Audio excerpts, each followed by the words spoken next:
When you see one of our crews working in your neighborhood with this truck, or maybe this one, it could mean a neighbor has a sewer backup, and it was probably caused by someone flushing those so-called flushable wipes. Or maybe your neighbors think it's okay to wash cooking oil down the drain as long as they run hot water. Nope. Those two together make fatbergs that clog your pipes and your neighbor's pipes.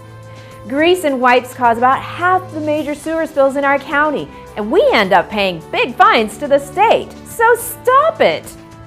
But sometimes when you see these vehicles, it may just be regular cleaning. Our crews are on the run every day to keep your water and sewer flowing inside the pipes where it belongs. The last thing we want is raw sewage in your home or business. I'm guessing you agree. Work is assigned daily based on the latest computer system updates that tell us where the next cleaning is recommended.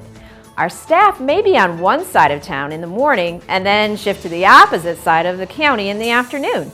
So we don't always have time to notify you in advance. Just keep in mind, when you see us, it doesn't necessarily mean there is a problem. We're always working hard to prevent sewer backups from happening in the first place. What can you do? Please stay a safe distance from the work area. Raw sewage can be hazardous, so give these folks the room to do their job.